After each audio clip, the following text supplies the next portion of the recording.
नमस्कार भाई दोस्तों। HCF हिंदू कैनेडियन फाउंडेशन, यहां से माँ बाप अपने बच्चों को भेजते हैं, विदेश में भेजते हैं, जमीनें बेच बेच के, अपने गहने गट्टा बेच के विदेश में भेजते ताकि बच्चे सेटल हो जाए अच्छे तरीके से और 2 रुपए कमाने लग जाएं। वही बच्चे फिर वहां जाकर अपना चिंटू मिंटू बन जाते हैं और फिर झंडा उठा लेते हैं। और जिस देश के अंदर जिस बंदे को आतंकवादी घोषित किया हुआ है, उस बंदे के नाम के जिंदाबाद के नारे लगाते हैं। ये है HCF। उनके कहने में आके फिर उनको क्या किया जाएगा, उनको लोहे के कंगन पहनाकर फिर उनको डिपोर्ट किया जाएगा। फिर वो रोएंगे यहाँ पे कि हमारे को तो गलत कर दिया जी। दूसरी तरफ जो अपने चन्नी साहब है, चन्नी साहब ने संसद में जो धोया है ना, ठीक किया। कोई मंडी की है, नाम नहीं लेते हैं उसका, लेकिन उसको ठीक तरीके से सुना दिया और सभ्य शब्दों में जवाब दिया है। ये नहीं कि कोई उल्टी सीधी बात बोली, बिल्कुल सभ्य शब्दों में। लेकिन उससे पहले आपको एक बात कहना चाहेंगे। एक अपना जुमलेबाज फेंकू फकीर को जनता ने ऐसा पेला, ऐसी हुई फजीयत भैया उससे नहीं गया जेल्या।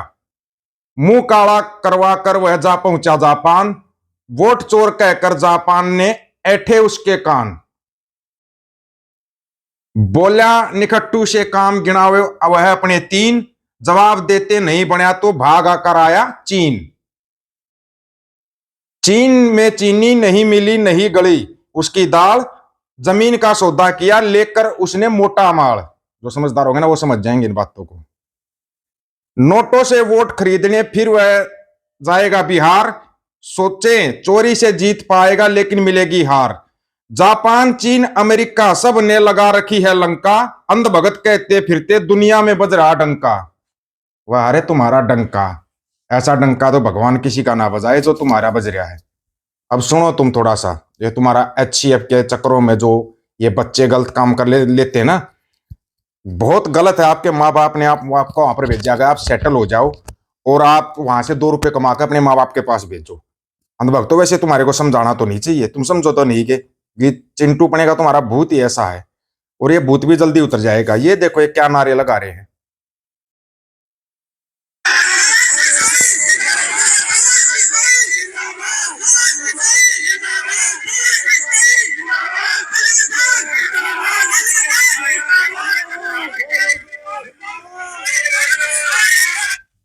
ये कनाडा के अंदर कर रहे हैं। लॉरेंस बिश्नोई जिंदाबाद करो, किसको तुम जिंदाबाद करते, तुम्हारे कहने से ना कोई जिंदाबाद होगा ना तुम्हारे कहने से कोई मुर्दाबाद होगा। ये बात याद रख लेना, याद रखनी चाहिए बातें, ताकि तुम बड़ी जल्दी भूल जाते हो। जब तुम्हारे को वो वहां से कंगन पहना के भेजा जाएगा ना, फिर तुम यहाँ पर टाई टाई करते फिरोगे, फिर बोलोगे तुम जी हमारे साथ तो गलत हो गया, हमने तो ऐसा कुछ किया ही नहीं था। क्यों नहीं किया था? वो जो बातें चन्नी साहब संसद में खड़े होकर बोल रहे हैं, वो बातें बोल ली क्या किसी ने? नहीं बोल ली और ना ही कोई बोल सकता।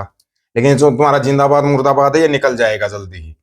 सुनना थोड़ा ध्यान से चन्नी साहब। शब्दों में सीधी बात करता हूं कि इतिहास और हमारी परंपराएं में बहुत सारे ऐसे प्रसंग हैं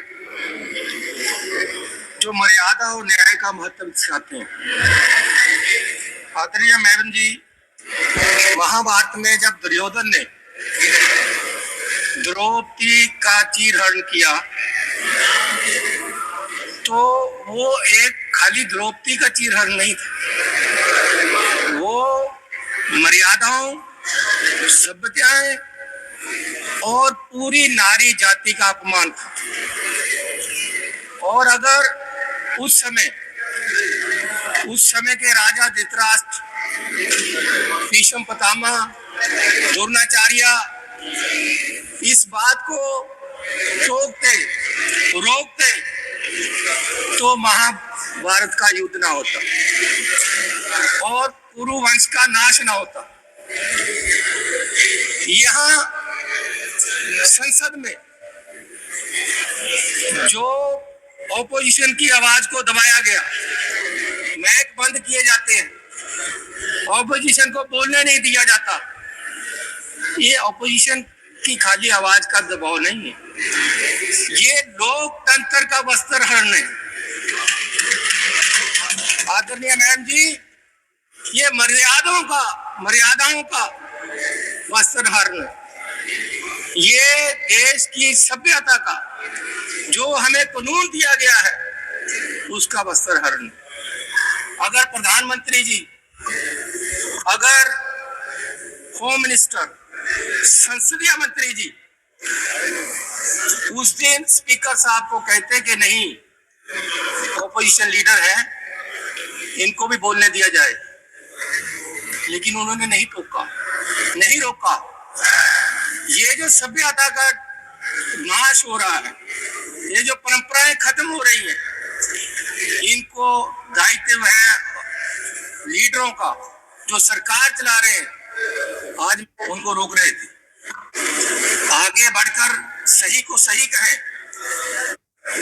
लेकिन चेयर ने हमेशा ऑपोजिशन की ना सुनकर ट्रेजरी बेंच की सुनी।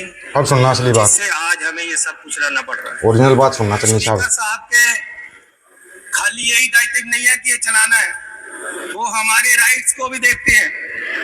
हमारे पंजाब में एक मेंबर चुने गए अमृतपाल सिंह, 2 साल से उनको यहाँ नहीं बुलाया गया। क्या ये स्पीकर साहब का दायित्व नहीं है? मैं चुनकर आया हूँ 2 साल से, मुझे आज तक मकान नहीं मिला। मैं इनके पास गया कि जी मुझे मकान दे दो। एक मकान मेरे नाम से रखा हुआ है, टूटा हुआ, उसमें रह ही नहीं सकता कोई। मैंने लिखकर भी दे दिया, लेकिन आज तक मुझे नहीं दिया गया। बाहर जितना ये कॉम्प्लेक्स है सारा स्पीकर साहब के अंदर है। गेट पे कोई झगड़ा नहीं हुआ, एक थोड़ी स्कल में बंदा गिर गया मेंबर, और एलओपी पे पर्चा हो गया। क्यों बार बार एलओपी को टारगेट किया जाता है? ये एलओपी का मैक बंद नहीं किया जाता। ये देश की करोड़ों उस जनता का जो अपने बात यहाँ एलओपी के थ्रू रखने चाहते हैं, उनका गला दबाया जाता है। माननीय चेयरपर्सन जी, मैं आपको बेनती करना चाहता हूँ कि चेयर निष्पक्ष होनी चाहिए। आज आप मुझे सुन रहे हैं, पिछली बार मैं बोला तो जगदम्बे जी बैठे थे, 10 मिनट मुझे मिले, 8 मिनट तो वही बोल गए। बड़े सभ्य शब्दों में चन्नी साहब ने जो बात बोली है, जो कोई भी मेंबर ऑफ पार्लियामेंट नहीं बोल पा रहा, कि भाई 2 साल से मेंबर ऑफ पार्लियामेंट चुने हुए अमृतपाल सिंह। आपका एक यूट्यूबर है ध्रुव राठी, उसने वीडियो बनाया था अमृतपाल के ऊपर शुरुआत में कि अगर तेरे को नशा मुक्त करने का पंजाब का इतना ही शौक है तो या तो पुलिस में भर्ती हो जाए या एमपी बन जा। उसके बाद उस बंदे ने कोई वीडियो नहीं बनाया अमृतपाल के ऊपर। अब बनाना, 2 साल से एमपी है, उसको छोड़ा नहीं जा रहा, 3 साल से उसको बाहर नहीं आने दिया जा रहा, 4थी बार नशा लगाने की तैयारी कर रखी है। अब बोल के दिखाओ ना। अब नहीं बनाएगा वो वीडियो, वो सिर्फ केजरीवाल और झाड़ू के फेवर में वीडियो बनाता है। कभी केजरीवाल या भगवंत के खिलाफ उसने वीडियो बनाया है? दशमेश पिता के खिलाफ वीडियो बना दिया था उसने, याद है? आप भूल गए, भूले नहीं होगे शायद, हम याद दिला देते हैं। अब क्यों नहीं बना रहे वो वीडियो? क्योंकि ये सब प्रोपगंडा लीडर होते हैं, बहुत बड़े यूट्यूबर बन जाते हैं ना, जो ये प्रोपगंडों पे चलते हैं, फिर पार्टी विशेष की दया से चलते हैं ये यूट्यूबर। ये सच्चाई है इनकी, ये सच्चाई है। जो HCF के चक्कर में जो नारे लगा रहे हैं ना, जो झंडे उठा रहे हैं, उनको लोहे के कंगन पहना के भेजा जाएगा इंडिया में। फिर उनके माँ बाप के आंसू टपकते दिखाएंगे, पता नहीं क्या क्या दिखाएंगे। घर की हालात देखो। अरे अगर वो अपने घर के हालात देखते तो किसी का झंडा ही ना उठाते। वहां पर जुलूस निकाल रहे हो, 4 अप्रैल को पूरा जुलूस वैसे ही निकलने वाला है तुम्हारा। आप लोगों की क्या राय है? अपनी राय रखना, आपकी राय का इंतजार रहेगा। सभी साथियों को राम राम, नमस्कार, आदाब, सत श्री अकाल।